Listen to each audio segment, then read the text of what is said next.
atau sempena jahat dengan dia, makna menganggap solat itu menjadi sebab timbulnya kejahatan. Bagi contohnya, dia pergi sembahyang, balik-balik tengok dia pergi sembahyang masjid, balik-balik tengok rumah dia terbakar. Lalu dia berkata, aku ni kalau tak pergi sembahyang tadi, tak terbakar rumah ni.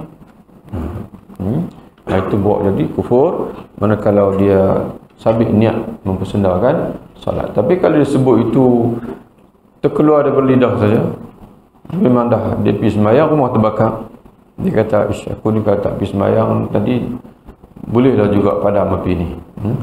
Itu mana kita tahulah, mana dia bukan niat nak menghina sembahyang itu, tapi dia sebab dia bagi. Tapi kalau dia kata, aku ni kalau tak pergi sembahyang ni kerana sembahyang lah ni, ni semua ni pasal sembahyang lah ni, itu jatuh kufur pada Allah Ta'ala.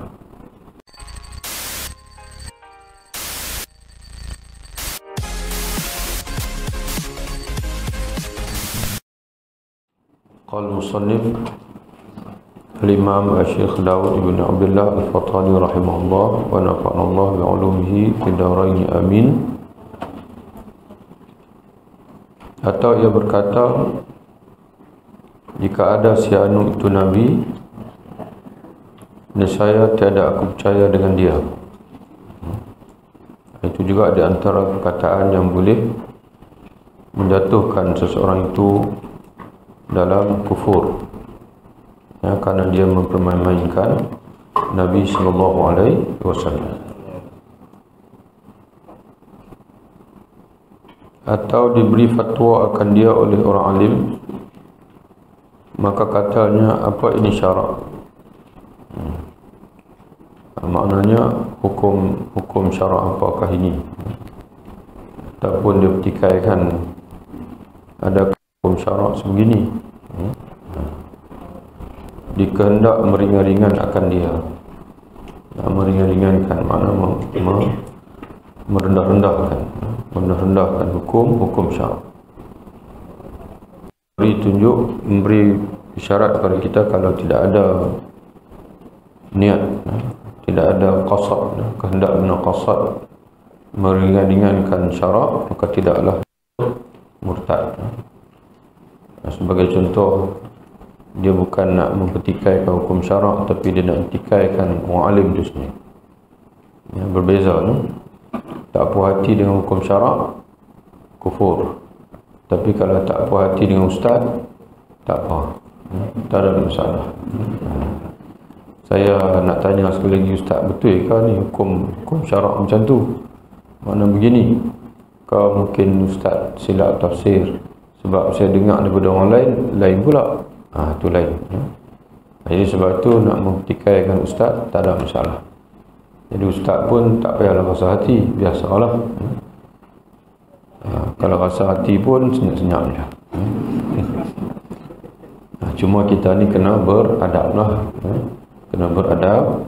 Kalau tidak, ilmu tak akan singgah dekat kita. Kerana Imam Syafi'i rahimahullah, dia menyatakan bahawa ilmu ni dia turun daripada langit. Dia hanya akan singgah di tempat yang rendah, macam juga air. Sebab itu air banyak bertakung di laut, kerana laut adalah tempat yang paling rendah. Dia turun, dia mula-mula sampai bukit, tapi tak ada air yang singgah di bukit. Walaupun bukit mula-mula menerima air, kerana dia tidak ada tempat bertakung, dia turun semua. Kalau tuan-tuan ada orang kata apa, mengorek kolam ke telaga ke, dia singgah lah.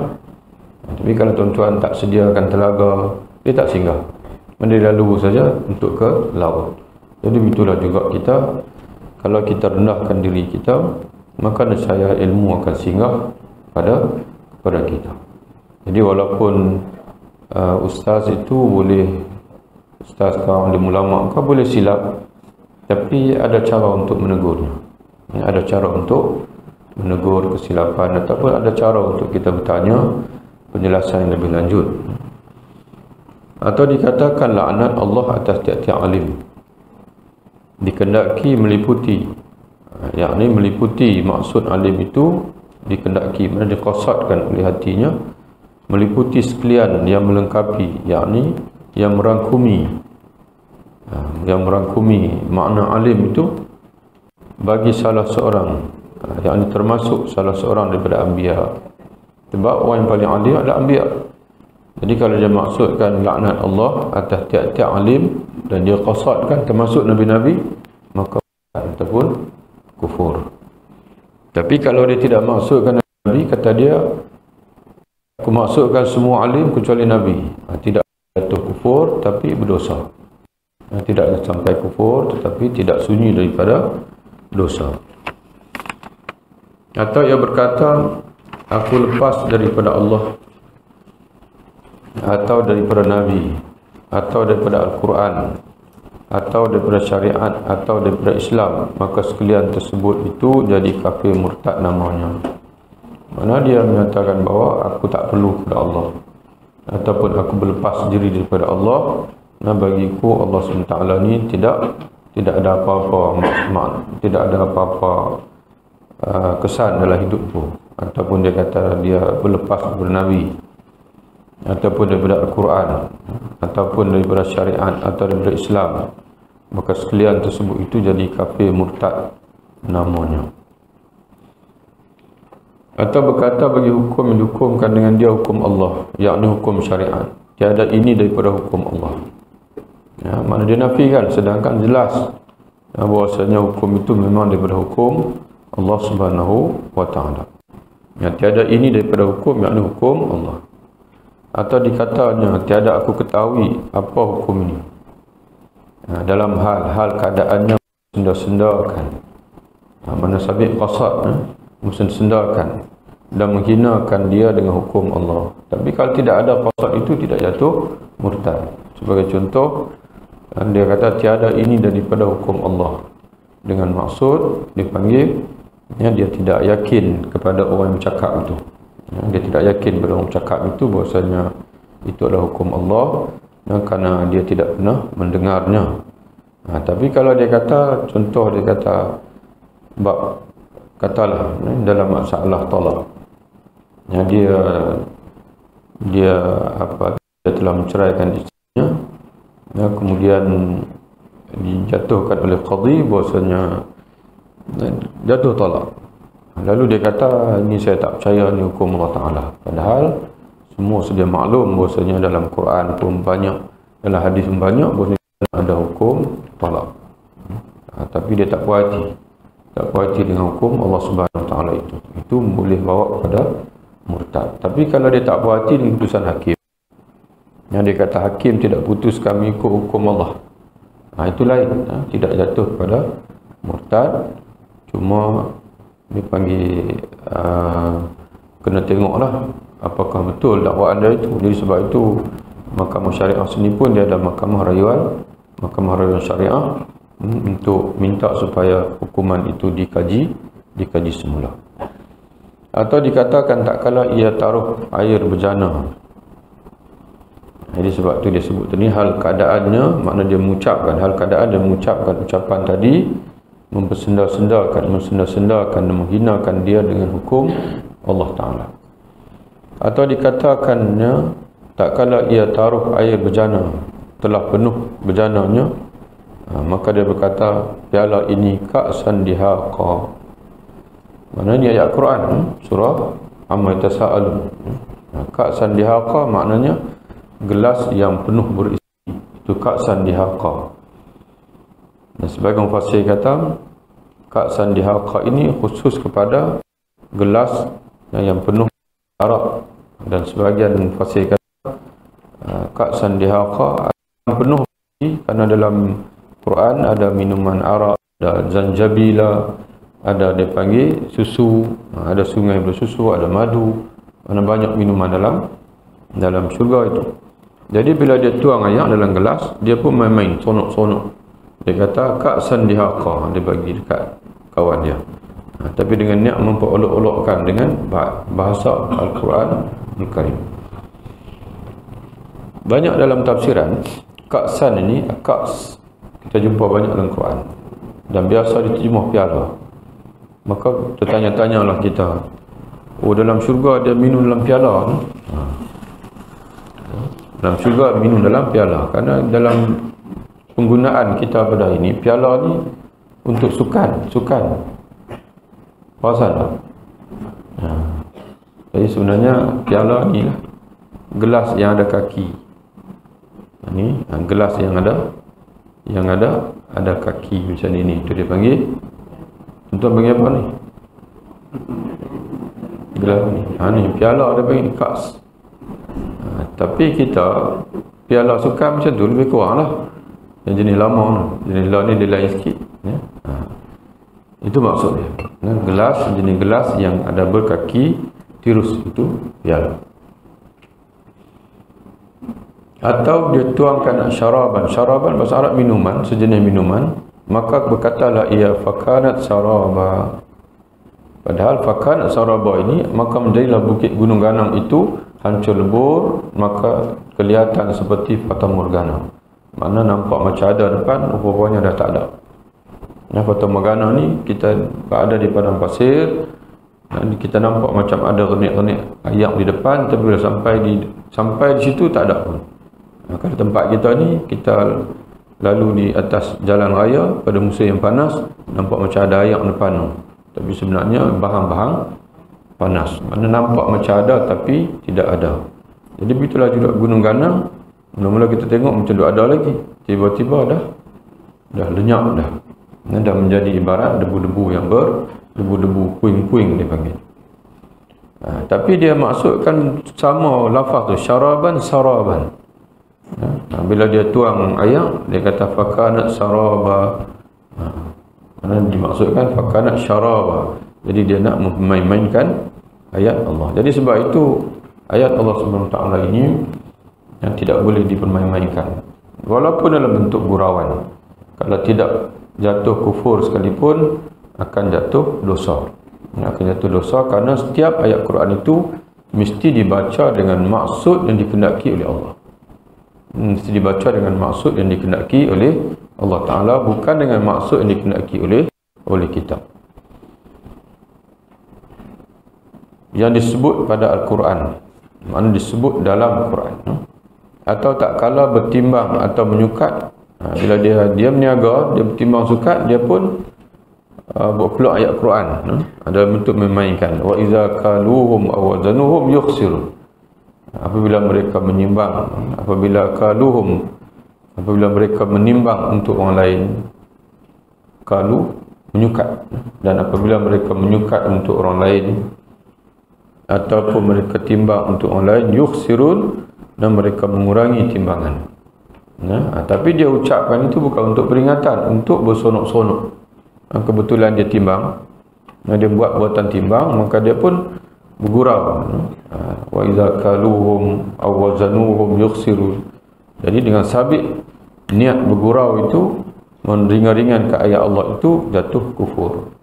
Tapi kalau dia sebut itu dengan peringatan supaya dia tak timbang kurang, ataupun dia nak meyakinkan orang yang beli dekat dia bahwasanya dia timbang itu cukup, sebab dia tahu dosa timbang tak cukup ni, maka itu baik. Tapi ini dimaksudkan oleh pengarang ni ialah dia buat itu, dia ucapkan itu dengan niat mempermain-mainkan. Dan dikatanya tak kala melihat orang berhimpun, wa hasyarnahum falam nughadir minhum ahada, dan kami menghimpunkan mereka tanpa kami meninggalkan seorang pun daripada mereka tanpa dihimpun. Dia tengok orang ramai tengah berhimpun, dia pun baca ayat falam wa hasyarnahum falam nughadir minhum ahadan, dengan niat memperolok-olokkan, maka jatuh kufur. Tapi kalau tidak ada niat itu, tidak jatuh kufur. Maka di sini pun pengarang sebut ia qasadkan, memudahkan. Makna bermain-mainlah, nak ambil mudah dia panggil dengan ayat Allah, dan mengolok-olokkan pada sekaliannya itu jadi kufur. Jadi kufur. Demikian lagi tiap-tiap tempat yang disebut pada Al-Quran. Mana tiap-tiap ayat yang ada dalam Quran, yang disebut Allah dalam Al-Quran, ia qasad menghinakan dan memsenda-sendakan, maka jika tiada qasad yang demikian itu, maka tiada kufur, tetapi tiada jauh daripada haramnya, yakni tiada bebas daripada berdosanya. Jadi sebab itu dalam syarah pada Kifayatul Sulul Muhtadi ni syarah dia Kifayatul Muhtadi, dia kata sebab apa? Sebab dia kata tidak jauh daripada haram, walaupun tak itu kufur, tapi tak jauh daripada haram, tak jauh daripada dosa, kerana setiap ayat Quran itu mesti diungkap dengan maksud yang dikehendaki oleh Allah. Jadi tak boleh diungkap untuk tujuan main-main ke, tujuan untuk kegunaan kita dan sebagainya yang di luar daripada konteks ayat, hukumnya adalah haram. Dan inilah juga kita dapat faham di mana ada riwayat menyebutkan dinakalkan daripada Nabi SAW, man fassara Al-Quran bi ra'yihi falyatabawa maq'adahu minan nar. Barang siapa yang menafsirkan Al-Quran dengan akalnya, pandangannya semata-mata, maka sediakanlah tempat duduknya dalam neraka. Mana dia tafsirkan Quran di luar daripada makna ayat, konteks ayat. Mana dia tafsir ikut selera diri dia ataupun hati dia. Atau ia maki Nabi atau malaikat. Wal'ayazubillah. Dia menghina ataupun mencela mana-mana Nabi ataupun malaikat. Atau ia berkata, ya qawadun, yakni orang yang memegang menyimpan, memegang, orang yang buat zina jika ia sembahyang. Maksudnya, aku ni kalau sembahyang, nescaya aku ni qawad. Apa nak qawadun? Ditafsirkan situ, kata dia orang yang memegang atau berbuat zina. Orang yang memegang orang yang buat zina. Tulis atas tu. Yang ni pelacur.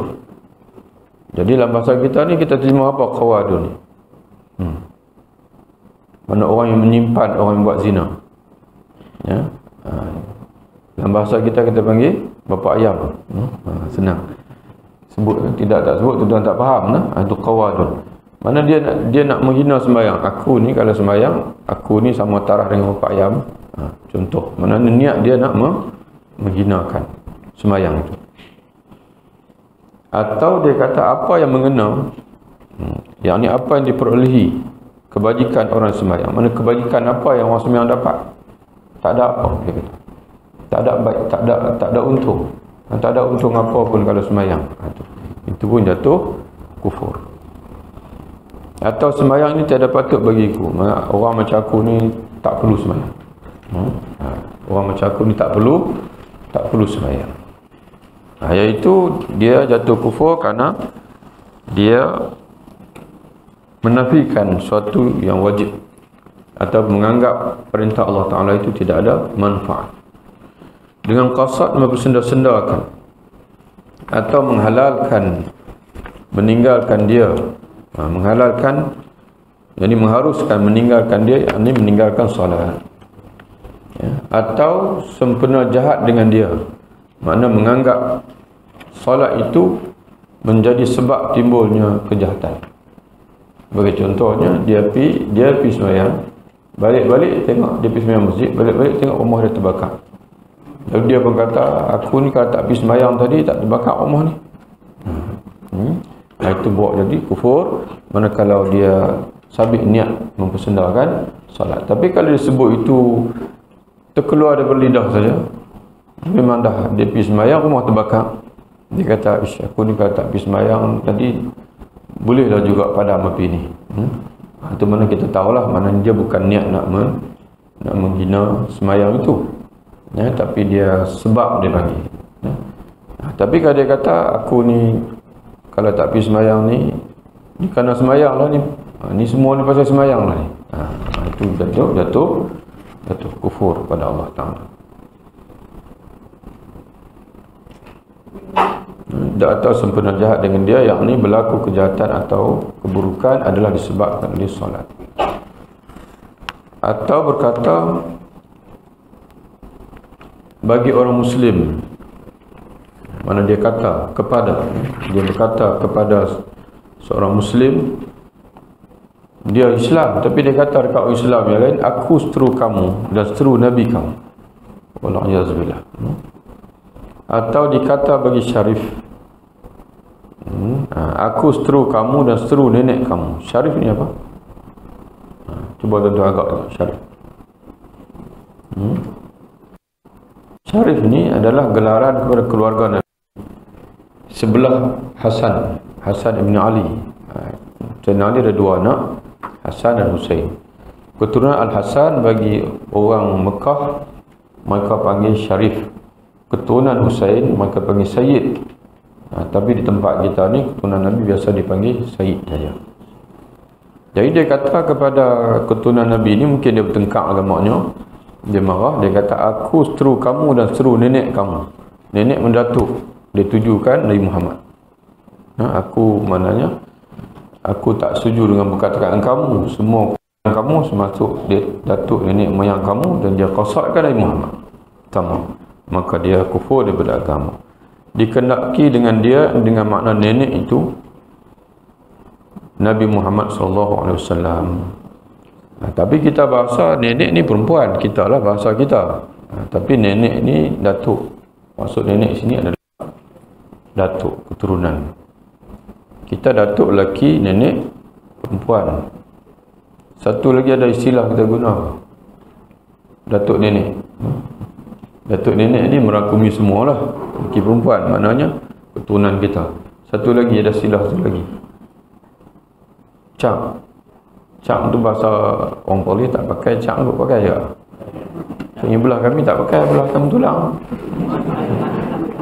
Jarang sebut cak ni. Tapi nenek lah kan, datuk. Datuk kan nenek, cak. Nyang pakai. Ya. Tapi nyang ni Pak Penakan pun kita ada pangkat je kan. Panjang ni maksud apa? Pak saudara. Kalau Tuknya Tuk saudara. Nyang saja. Ini di istilah-istilah bahasa Melayu ni tengah faham elok. Pertama sekali bila nak sebut nasab tu dalam bab nikah kahwin, dalam bab dia panggil faraid, tu kena tahulah. Kalau sepupu lah. 2 pupu, 3 pupu, ada 4 pupu. Apa lagi tentang persilihan? Istilah dia panggil istilah dalam bahasa Melayu. Ada kitab lama dulu dia sebut mamak. Ada kitab Syahadat Watani, mamak, mamu. Tu lagi payahlah. Mamak apa mana mamak? Ini orang Penang kot ni. Tapi ada dalam kitab Syahadat Watani ada mamu. Indonesia apa? Makna apa? Mamak mana? Ya? Pak Penakan. Kalau bahasa Arab, Pak Penakan belah ayah amun. Itu macam Pak Penakan Nabi Abu Talib. Tapi kalau belah ibu, khalun. Pak Penakan kita, Pak Penakan, tapi belah mak, dia panggil khalun. Kalau mak Penakan belah ayah, ammatun. Kalau mak Penakan belah ibu, khalatun. Tu dia ada istilah yang berbeza. Bila kita baca dalam kitab tu, bila dengar istilah tu kita tahu dah, automatik dah, tak kata tafsir dah. Yang maknanya Pak Penakan belah ibu. Jadi orang Melayu, tapi tak apa, kita pun bukan tuan-tuan yang rajin mengaji kitab lama, kena tahulah istilah nenek, istilah yang digunakan oleh tok-tok guru kita dalam kitab lama. Dan hasil, ini khulasah, kesimpulan. Jadi tuan-tuan ingat kesimpulan ni pun dah boleh faham lah. Sebab yang tadi ni, sebelum ni dia cerita tu semua contoh-contoh. Dan hasil kebanyakan demikian ibarat itu sekaliannya kembali, mana yang boleh bawa pada kufur itu kembali kepada i'tiqad, mana keyakinan atau perbuatan atau perkataan yang menunjukkan atas menghinakan. Itu yang boleh buat kufur. Mana kita ucapkan, kita meyakini suatu kepercayaan, atau kita melakukan suatu perbuatan atau suatu perkataan yang menunjukkan atas menghinakan, mana atas maksud, atas tujuan, atas kehendak untuk menghinakan dan memsenda-sendakan. Dan dengan mana atau lah, atau salah satu pun jatuh kufur juga. Dan atau meringankan. Meringankan apa itu buat kufur? Meringankan dengan Allah. Dan meringankan Allah. Atau dengan kitabnya, ini kitab Allah. Atau Rasul Allah. Atau malaikat Allah. Atau tanda kenyataan agama. Itu yang kurungan, syiar-syiar. Nah, tanda kenyataan, makna tanda yang menunjukkan, dipanggil kenyataan, makna zahir, terjemah kepada zahir. Maknanya benda itu yang menyatakan inilah agama. Tanda-tanda yang menyatakan itulah agama. Contoh macam masjid, contoh macam nama Allah, contohnya nama Muhammad, contohnya dipanggil kitab-kitab agama. Ya, sebab tu sebelum ni dia sebut kalau seorang itu dia melemparkan Quran, melemparkan kitab hadis atau melemparkan kitab fiqh ke dalam najis dan sebagainya, kufur. Sebab itu semua menjadi tanda, dipanggil lambang kepada agama Allah. Nah, tanda kenyataan, makna tanda kenyataan agama, yakni syiar agama. Syiar agama. Atau akan hukumnya, yang ini dia mempersenda, menunjuk, menghina, mempersenda atau meringankan akan hukumnya, ini hukum Allah. Dan akan janjian kebaikan, mana menghina janji kebaikan ni syurga. Siapa yang taat akan dapat dijanjikan dengan kebajikan, kebaikan, kebajikan, pahala. Dan janjian kejahatan, dan kejahatan, janjian kejahatan, mana siapa yang melakukan maksiat dijanjikan balasan yang jahat, yang buruk, iaitu neraka. Dia hinakan, dia main-mainkan. Jadi kafir murtad dia, jadi kafir murtad. Berlindunglah kita daripada demikian itu dengan Allah daripadanya. Berlindunglah kita daripada demikian itu dengan Allah daripadanya. Maknanya hendaklah kita sentiasa berlindung dengan Allah daripada demikian itu, yakni daripada i'tiqad, perbuatan atau perkataan yang sebegitu. Berlindung dengan siapa? Dengan Allah. Daripadanya. Mana daripada perbuatan tadilah kita berlindung dengan Allah. Jadi sebab itu di antara yang kita sebut sebelum ini, di antara zikir yang Nabi SAW mengajar kita pagi dan petang, kita berlindung dengan perkara-perkara yang bawa kepada kufur. Contohnya, Allahumma inni a'udzubika minal kufri wal faqri wa a'udzubika min azabil qabri la ilaha illa anta. Ini baca 3 kali pagi dan petang. Ya Allah, aku berlindung denganmu daripada kufur, daripada fakir, kemiskinan, dan aku berlindung denganmu daripada azab kubur, kerana Tuhan melainkan Engkau ya Allah. Ataupun Allah menya'udzubika min an yushrika bika syai'an a'lamuhu wa astaghfiruka la a'lam. Ya Allah, berlindung denganmu daripada aku melakukan suatu perbuatan syirik, aku tahu, dan aku mohon ampun bagi yang aku tidak tahu. Dapat banyak lagi lah tuan boleh baca ni sebelum tidur. Baca surah Al-Kafirun. Akan Nabi menyatakan surah itu adalah surah pembebasan daripada syirik kepada Allah. Orang yang bacanya itu akan dibebaskan Allah daripada syirik. Berapa kali Nabi suruh baca? 4 kali sebelum tidur. Dan di sana ada lagi, ada juga Allah min asbahtu ushiduka wa ushidu hamata arshika wa malaikataka wa jami'a khalqika annaka antallah la ilaha anta wa anna muhammadan abduka wa rasuluka. Itu samalah. Mana semua boleh dikatakan zikir pagi petang ni ialah zikir yang mana mengikrarkan, kesetiaan kita kepada Allah, Rasul dan juga agama. Sekurang-kurangnya tuan-tuan baca raditu billahi rabba wa bil islam dina wa muhammadin nabiyyan wa rasulah. Mana kita redha ya Allah, pagi-pagi lagi ni, yang orang Melayu kata pagi-pagi buta ni. Betul pagi buta. Pagi buta sebelum subuh ke selepas subuh pagi buta ni?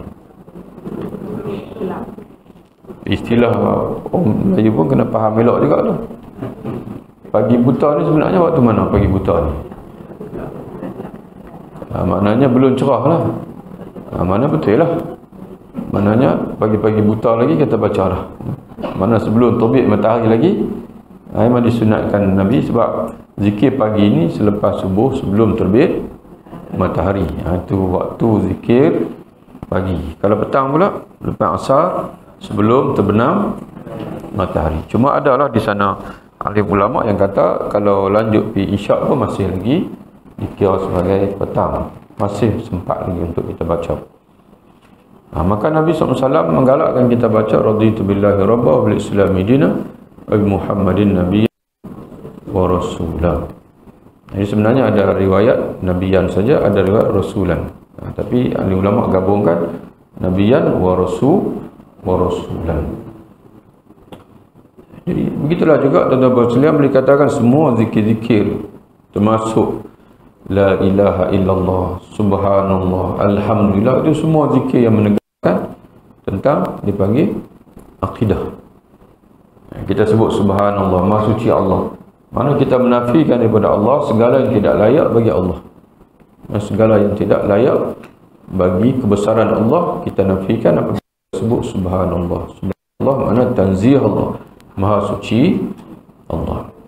Bila kita sebut alhamdulillah, segala puji bagi Allah, maknanya segala kebesaran hanya layak bagi Allah. Mana kita isbatkan segala sifat-sifat yang agung itu kita isbatkan bagi Allah Ta'ala secara umum. Bila kita sebutkan alhamdulillah, la hawla wa la quwata illa billah, makna kita mengisbatkan kelemahan diri kita dan kita mengisbatkan segala yang berlaku di alam ini semuanya adalah dengan pertolongan daripada Allah Subhanahu wa Ta'ala.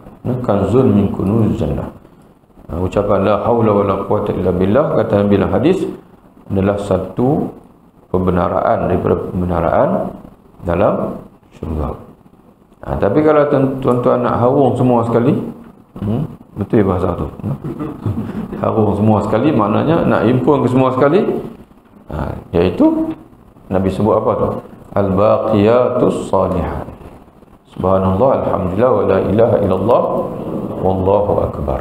Subhanallah, walhamdulillah, wa la ilaha illallah, wallahu akbar. Maka Nabi menyebutkan dalam satu hadis itu adalah al-baqiyatus salihat.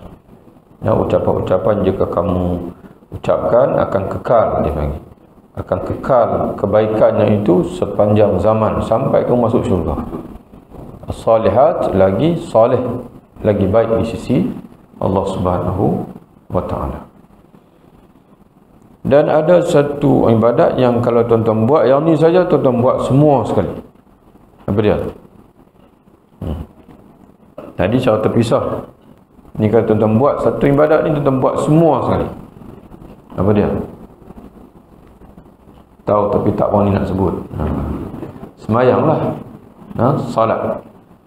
Tuan-tuan salat saja, dalam tu ada baca Quran, dalam tu ada la ilallah, dalam tu ada tasbih, dalam tu ada doa, dalam tu ada tahmid. Dalam salat itu, di samping perbuatan kita sendiri itu, rokok, sujud, semua itu menggambarkan kepada dipanggil tadi mulut saja. Yang kita zikir-zikir tadi mulut saja mengikrarkan keagungan Allah, tapi salat ini seluruh tubuh kita mengikrarkan keagungan Allah dan juga keagungan Rasulullah dan juga syariat Allah Subhanahu wa Ta'ala. Jadi sebab itu orang yang rajin mengerjakan salat, maka semua ibadat yang disyariatkan Allah dia melakukannya. Cuma dia nak tambah-tambah lagi lah, sebagai orang panggil apa, tambahan. Jadi tuan-tuan dan Allah sekalian, berlindunglah kita, kata Syekh Daud Al-Fatani, daripada demikian itu dengan Allah, daripadanya maka hendaklah ditakut, makna dibimbang sebenar-benar, takut sebenar-benar bimbang, dan dipeliharakan daripadanya dengan belajar ilmu syariat. Mana kita pelihara daripada melakukannya, menjaga diri daripada melakukannya. Bagaimana pelihara? Iaitu dengan mengaji, dengan belajar ilmu syariat, supaya dapat kita jauhkan dirinya. Makna jauhkan dirinya Apa maknanya? Wallahu a'lam. Jauhkan dirinya, mungkin jauhkan perkara tadi lah, ataupun kalau tak ada nya tu jauhkan diri darinya, menjauhkan diri daripada.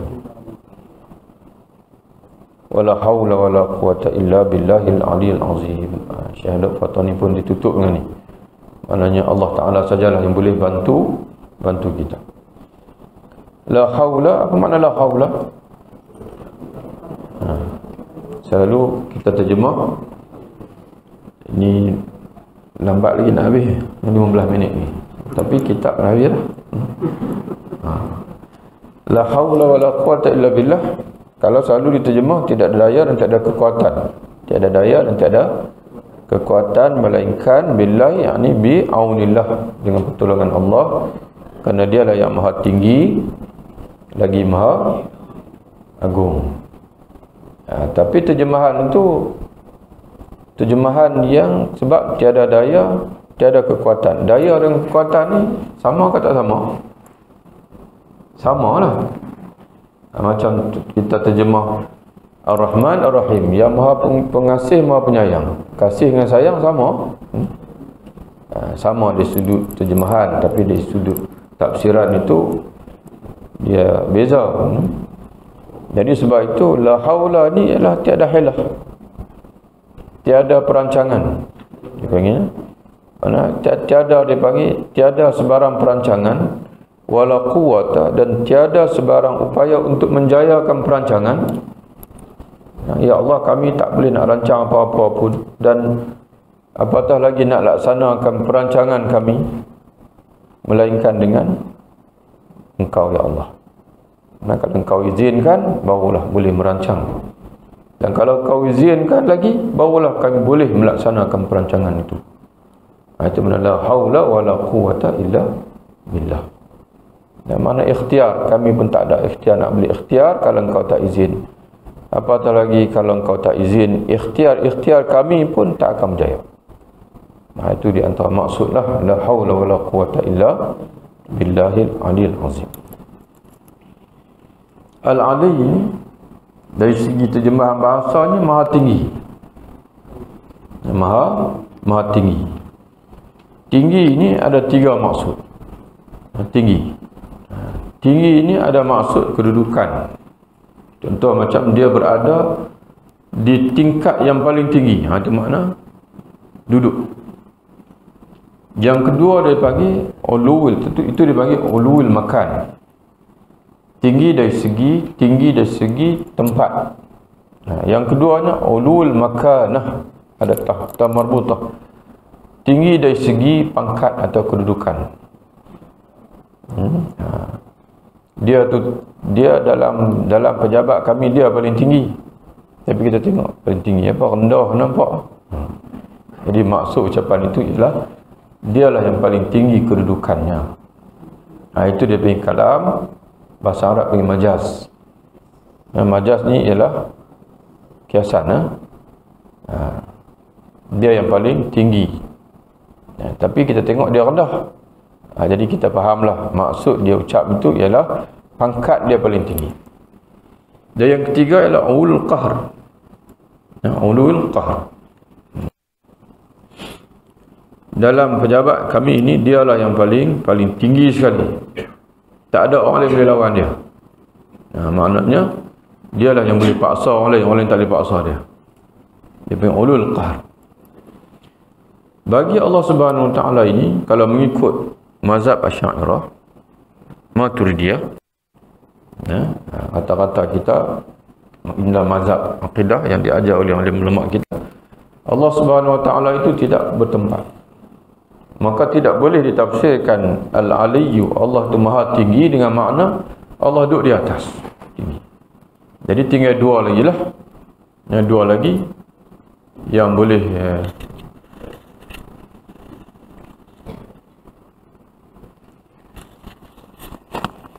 rakaman live Facebook kata tak ada suara. Tak payah tak ada suara, suara dah buka dah. Mana orang dalam ni tak boleh dengar suara, tak ada rezeki lah. Tuan-tuan hanya dengar. Mana orang dalam ni Dia kata tak ada suara. Wallahu a'lam. Tapi tengok mikrofon ni berbuka dah. Nampak hijau ni buka dah ni. Jadi balik pada tadi ni. Mana tinggal dua lagi lah. Mana oleh sebab dipanggil Al-Ali, Tuhan Maha Tinggi. Makna tinggi dari segi orang kata apa, makan, duduk tinggi itu tidak diterima oleh ulama-ulama kita. Sebab Allah Ta'ala itu sunyi daripada tempat dan arah. Maka dua lagi lah, Tuhan yang Maha Tinggi kedudukannya, makanah, pangkatnya, dipanggil kebesarannya, dan juga Tuhan yang Maha Tinggi dari segi kekuasaannya, pemaksaannya. Orang lain tak boleh paksa dia, dia boleh paksa orang lain. Fa'alu lima yurid. Itu mana Al-Ali. Tapi ada satu pandangan lain lagi yang panggil, yang menyatakan bahawasanya Allah Ta'ala ini memang berada di kedudukan yang tinggi, terpisah daripada makhluknya. Itu yang menjadi perdebatan pada hari ini. Adakah makna itu boleh diterima atau tidak? Ulama-ulama Asy'ariyah tak terima lah. Tapi ulama-ulama Salafiyah hari ini, tentu selalu dengarlah Salafiyah itu. Jadi mereka menyatakan bahawasanya Allah memang berada di atas sana dengan makna yang layak bagi Allah. Wallahu a'lam. Dan kita pun nak nafikan, sebab ana perhatikan dalam tafsir At-Tabari pun ada ulama-ulama salaf dulu yang menyatakan begitu. Allah Ta'ala berada di langit dengan maksud yang layak bagi Allah. Bukan langit dalam, jangan tuan-tuan gambarkan langit itu macam langit kita tu. Sebagai contoh, tuan-tuan kata hujan turun, wa anzalna minas sama'i ma'an, kami menurunkan daripada langit air. Adakah tuan-tuan gambar dalam kepala makna langit yang 7 lapis atas sana? Takkah hujan turun daripada langit yang 7, langit yang ke-7 atas sana?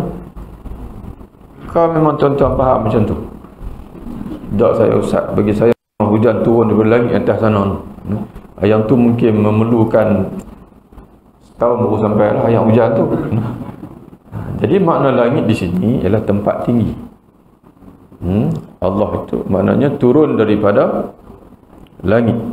Jadi bukan langit sebagaimana yang kita faham kata langit itu yang boleh kita tunjuk dengan tangan kita, sebab langit kita ada langit kita, orang lain ada langit orang lain pula. Pasal bulan, bumi ni bulat. Jadi kita nak tanya, kalau kamu pegang sungguh-sungguh langit dengan makna yang gambar dalam kepala tu, langit kamu ke langit orang lain? Jadi sebab itu tuan-tuan sekalian, soalan-soalan sebegini ulama-ulama mazhab Asy'ariyah dan Al-Maturidiyah yang mereka maknanya untuk mengelakkan kita ini tergelincir lidah kita, maka mereka lebih memilih dipanggil kalam majaz. Takut kita sebut itu tersalah pada kemuliaan zat Allah, maka mereka berpegang dengan dua, sama ada kita tidak takwil, tak tafsir langsung. Itu disebut apa? Dengan contohnya semastawa al arsy, kemudian Allah beristiwa di atas arsy.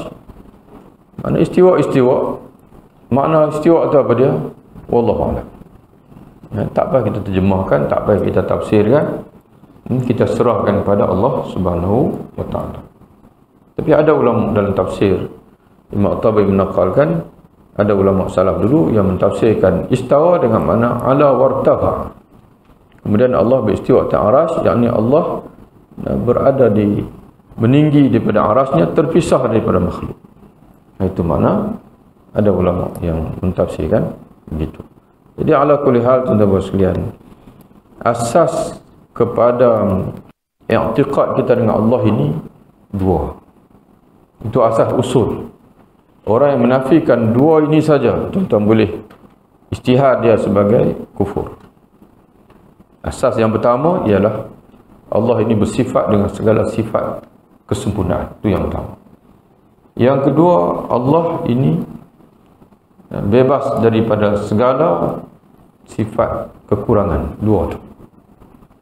Adapun yang lain-lain tu perbincangan masalah apa makna istiwa. Adakah Allah Ta'ala Maha Tinggi ini tiga makna ataupun dua makna tadi ini? itu dipanggil furu' akidah yang tak boleh kita nak hukumkan orang berbeza dengan kita sebagai orang yang terkeluar daripada Islam. Ala kulli hal, tuan-tuan sekalian, perbahasan-perbahasan sebegini ini tidak boleh menyebabkan ataupun tidak boleh sampai membawa kita ini hilang dipanggil persaudaraan. Silang persaudaraan sama-sama kita. Apatah lagi kita nak menganggap bahawasanya orang yang berbeza fahaman dengan kita itu sebagai orang yang sesat ke. Mana istilah-istilah yang tuan-tuan tak boleh guna kepada sama-sama saudara Muslim.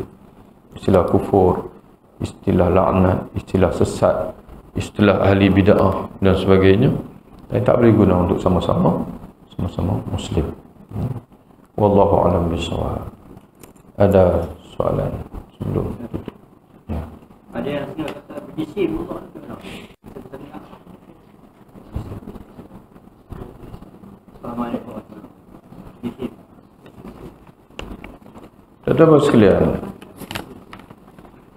dia dalam Quran ataupun hadis Nabi sallallahu alaihi wasallam tidak adalah penafian Allah Taala itu daripada jisim. Tapi di sana ada ayat Allah Taala menyebutkan laisa kamitsli syai'. Allah tidak sama dengan sesuatu pun. Dan sekalian para ahli falsafah sejak dulu sampai hari ini, makhluk ini berjisim. Jisim ni apa makna jisim? Jismun dia panggil. Jisim ni adalah suatu bahan yang membentuk alam. Mana jisim? Jisim jirim. Mana kita, gelas ini, apa sajalah. Ada jisim nampak, ada jisim tak nampak. Contoh udara ni tak nampak. Jadi oleh kerana Allah Subhanahu Wa Taala menyatakan bahawa dia tak sama dengan sesuatu, dan makhluk ini berjisim, mana dia tidak berjisim. Itu. Walaupun tidak ada dalam Quran istilah jisim, penafian Allah daripada jisim itu tidak ada dalam Quran, tidaklah hadis pun tidak ada. Tapi sepakat manusia sepanjang zaman menyatakan bahawasanya makhluk ni adalah jisim. Jadi sebab itu tidak boleh digunakan istilah jisim itu kepada Allah Subhanahu Wa Taala. Ada lagi benda-benda lain yang asalnya tidak ada dalam Quran hadis tapi tak boleh digunakan oleh orang Islam. Contohnya apa tuan-tuan sekalian? Cuba tuan-tuan bagi contoh. Tak ada dalam Quran hadis tapi sepakat orang Islam tak boleh guna. Kalau guna kufur. Contohnya lambang salib. Lambang palang tu. Boleh tak tuan-tuan buh ni, poket ni. Nampak cantik, nampak palang tu. Orang tegak dia, tak ada dalam Quran kata palang ni haram apa semua. Ya, tak ada. Tapi semua orang tahu kata itu adalah lambang orang Kristian. Dia tak boleh guna. Ya. Begitulah juga tuan-tuan sekalian, lambang tukur dan sabit. Lambang tukur dan sabit itu lagi dahsyat daripada salib tu. Sebab dia lambang apa? Lambang tukur sabit tu. Tak bisa tengok no? Memang tuan-tuan ni bagus semualah, tak tengok televisyen, tak baca. Lambang tukur dan sabit itu lambang komunis. Lambang komunis. Kalau orang Kristian, dia ada Tuhan, percaya Tuhan, tapi dia menafikan, dia mensyirikkan Allah dan dia menafikan Nabi Muhammad. Tapi komunis tak percaya langsung Tuhan.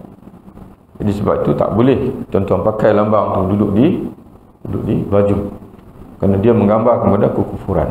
Jadi sama juga istilah jisim tu. Jadi sebab itu tuan-tuan sekalian, maknanya kita ni dalam apa-apa sekalipun dalam bab ilmu ni kita dah datang kemudian 1400 tahun. Maka hendaklah kita i'tiqad kita, agama kita, semayang kita, pandangan kita biarlah selari dengan orang dulu. Termasuk bahasa yang kita nak gunakan untuk Allah Ta'ala. Gunalah bahasa. Jangan kita bermudah-mudah kita nak mencari bahasa baru supaya orang nampak kita canggih, ataupun orang nampak kita ni beza. Dan dalam agama ni tuan-tuan jangan pakai istilah orang Arab kata khalif tu'raf. Kamu buat bagi beza, nescaya kamu akan dikenali orang lain. Mana kalau nak popular senang, buat bagi beza dengan orang lain. Jadi popular lah. Tapi takut nanti bila kamu beza dengan orang dulu, maka menyebabkan kamu tersesat daripada agama Allah Subhanahu wa taala. Jadi kerana itu bila tuan-tuan nak mengaji pun mengaji kitab-kitab yang orang dulu mengaji. Baca anak sendiri pun jarang sangat mengajak kitab sendiri, buku sendiri. Bukan tak percaya kat buku sendiri, cuma tak apa-apa. Maknanya tulis-tulislah. Dan kadang-kadang kita tulis tu untuk ingatan kita. Mana tulis, kalau tak tulis tuan-tuan sekalian, dia hilang, tak tahu pergi ke mana. Kita dah baca dah, tapi tak salin balik. Satgi nak cari pula tak jumpa. Salin. Bila salin tu dia jadi banyak. Dah jadi banyak tu hantar belah kat publish. Bila juga makan royalty. Contoh begitulah. Tapi dari segi muktamad, tetap tuan-tuan sekalian, kitab-kitab dulu. Kitab-kitab yang mana ulama-ulama dah mengaji. Ulama-ulama dulu dah mengaji. Kalau ada silap pun mereka dah betulkan. Contoh macam kitab Imam Nawawi, kitab Imam Suyuti, kitab Imam Al-Ghazali, kitab hadis pula, syarah hadis dan sebagainya. Mana sebelum kita baca ni, orang dulu dah baca dah. Kalau takdir kata ada kesilapan, keliruan dan sebagainya, mana ada ulama sebelum kita yang dah betul. Dan bahagian ini yang tepatnya, kalau Imam Nawawi rahimahullah dalam dia faqih mazhab Syafi'i, kalau dia tarjih dia kata qultu, pada pendapatku yang sahihnya bukan itu tapi ini. Mungkin bisa dia mengaji dengan tok guru dia, tok guru dia betul kan, maka dia pun kata qultu. Itu contoh tuan-tuan sekalian. Tapi kalau kita berasa kita ni hebat, kadang-kadang tuan-tuan orang lain dah jumpa salah dah. Kerana ulama-ulama dulu dah salah. Tapi kita tak jumpa lagi, kita pun sembang. Lepas 10 tahun baru kita perasan, oh rupanya pandangan kita sebut sini salah. Ada orang yang dah 10 tahun yang kita mengajak sebelum ni pun dah mati dah. Jadi sebab tu untuk minimalkan kesalahan itu, kita baca saja kitab-kitab yang muktamad yang biasa dipelajari oleh orang sebelum kita untuk mengelakkan daripada salah.